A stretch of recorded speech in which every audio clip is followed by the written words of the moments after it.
Olá, 8 horas em ponto horário de Brasília. Estamos aqui ao vivo no Economia e Negócios, hoje falando de um tema que interessa a todos os brasileiros, futebol. Só que futebol deixou há muito de ser apenas entretenimento, para se transformar num grande negócio. Por isso eu quero a sua companhia e o Fátima Matus para iniciarmos mais um Economia e Negócios. Pois é, foi há muito tempo que a gente lembrava daqueles dirigentes de clubes esportivos que só se preocupavam em conquistar títulos e vender camisetas. Agora, o negócio dos times, acima de tudo, é revelar novos craques, que se transformaram em produtos. Aí a gente descobre, revela, vende para a Europa. E assim, os grandes clubes estão investindo muito nas chamadas categorias de base, para identificar jovens que no futuro poderão sim ser vendidos e com contratos milionários.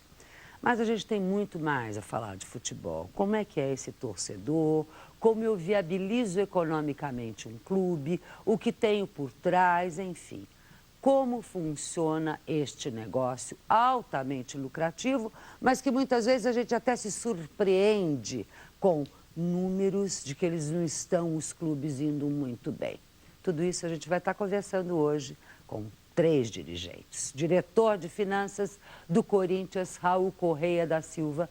O vice-presidente de marketing do São Paulo, Júlio Casares. E o diretor de planejamento do Palmeiras, Vicente Crício. Já avisei aos 3 que não torço, não sou fã, não sou nada. Quero que todos os clubes estejam financeiramente saudáveis e esta é a minha primeira pergunta. É possível? Como torná-los e por que alguns toda hora estão gritando que estão com problema? Aí entra nessa seara meio política brasileira, onde tem coisas escusas. Boa noite, Fátima. Boa noite, Raul. Boa noite, Vicente. É um prazer estar aqui na Record News, aos seus milhões de telespectadores espalhados pelo Brasil. Na verdade, futebol, sim, é possível ter lucro, agregar negócio. Há uma mudança nesse sentido, nós estamos vendo uma movimentação muito grande aqui, representado pelo Corinthians, Palmeiras e outros clubes. O São Paulo Futebol Clube, ele procura buscar o torcedor como cliente, essa é uma diferenciação importante. Você agregar valor nas suas ações e, como você disse, não apenas um lance pontual da venda de uma camiseta. Mas o São Paulo procura estabelecer um plano diretor de marketing para 10 anos, e é isso que nós estamos fazendo. Agora, as notícias da situação difícil de um clube, etc., ela está basicamente ligada também à economia de um país.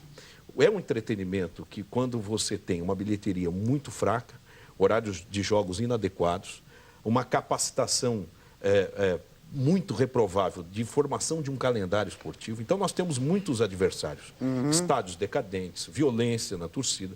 Então, os nossos adversários são brutais. E um diferencial, até para passar a palavra para os meus colegas aqui, o Raul e o Vicente, é que nós administramos uma empresa que tem uma receita maravilhosa, que tem fiéis pelo Brasil todo e importante, clientes que não mudam de bandeira, porque ele nasce com o clube e morre com aquele time. Então, nós temos ele cativo. Se formos inteligentes, ele permanece. Temos é que formar mais. Qual o nosso grande desafio? Nós gerimos emoção. E a emoção nem sempre é aliada a uma razão administrativa. O torcedor, ele é muito feliz quando ganha, mas quando perde, ele é um cliente muito nervoso. Implacável. Né? Implacável. Você citou 3 coisas que eu queria que vocês falassem um pouco. Ele estabeleceu como um diferencial, já provocou vocês perceberam, né?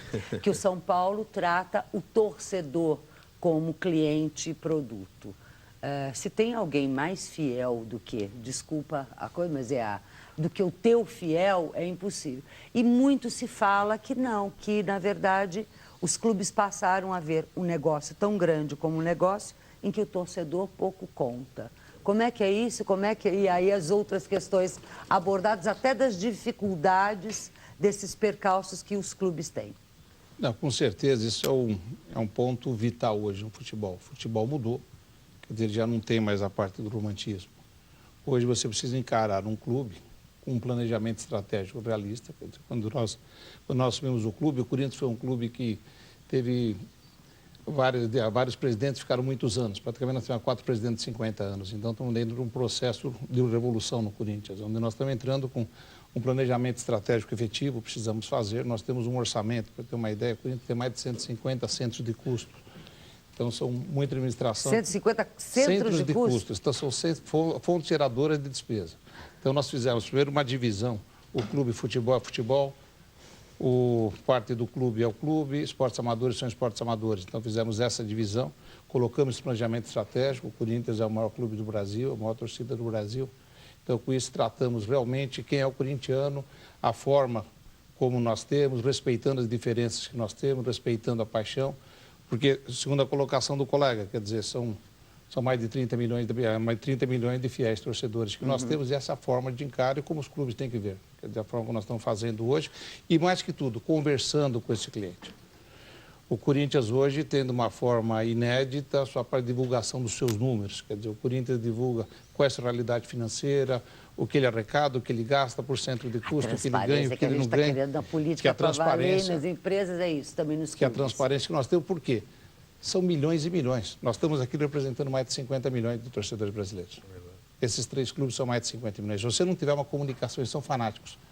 Mas, como todos, se você conseguir conversar, claramente você consegue obter a credibilidade, não só do torcedor, como dos parceiros também, que são os stakeholders que falamos. São os bancos, são os patrocinadores, são os outros clubes, os empresários, os colegas, como estamos hoje aqui conversando, o G4 que estão sendo discutidos em São Paulo. Eu acho que há anos atrás era uma coisa impensável, Era né? impensável. Eu juntar 3 emoções só. É que hoje eu estou juntando um pouquinho de emoção, mas com muita razão, Isso. né? Aí, usando bem essa palavra, inclusive, do Raul, na questão de quanto vocês representam, quer dizer, esse representar eu sinto que é um pouco assim, quase como uma obrigação, essa satisfação, e eu estar atuando como vocês parecem estarem atuando, encarando o clube como uma empresa, ou seja, essa coisa da transparência e tal. Palmeiras está assim também? Fátima, primeiro, obrigado pela oportunidade, pelo convite. Eu acho que, primeiro, a gente tem que estabelecer algumas coisas, algumas premissas dentro do futebol. Uma delas é o desafio de trazer os fundamentos de negócio para dentro de um clube de futebol. Isso parece uma coisa um tanto trivial, mas não é, dada a estrutura de um clube de futebol, de como ele foi formado até chegar aos dias de hoje. E muitas vezes existem algumas contradições em que nos negócios não são dessa forma, mas quando você coloca dentro do clube, elas parecem ser uma contradição. Então, por exemplo, um clube ele deve buscar a lucratividade. Qual é a missão principal de um clube de futebol? A sua missão é ganhar títulos ou é ser lucrativo? Porque em alguns momentos esses 2 elementos eles são contraditórios. Por outro lado, ele tem que criar um clube de futebol, tem que criar um racional econômico que ele seja autossustentável. De forma que, se nós levarmos isso no limite, nós poderíamos dizer que os nossos... o Raul usou muito bem uma expressão, os stakeholders, né? Quer dizer, todos aqueles que, de alguma forma, têm algum impacto com o resultado de um clube de futebol, tenham satisfação, tenham realização. E aí o principal stakeholder nosso é o torcedor, né? Esse aí é o principal ativo de um clube, além da sua marca e a sua história, é o torcedor. É esse torcedor que, tanto, acho que por uma equação que envolve 2 variáveis aí, o seu número de torcedores, é importante o número, mas a sua paixão, né? Ele é um torcedor cativo. O nosso amigo pode ser fiel, mas o meu é cativo. Agradecemos o fiel. Agradecemos o reconhecimento público. Mas ele é um torcedor que não vai... Ele é um cliente seu que não vai mudar de marca. Porque o time perdeu, Porque o time né? perdeu. Não vai mudar de marca. Ele vai se sentir frustrado. Ele pode mandar mudar o dirigente, o jogador, mas ele não muda a marca. Ele quer ter uma participação mais ativa, ou pelo menos quer ser ouvido em termos de anseios pela gestão do clube. Então, o que o Palmeiras vem fazendo?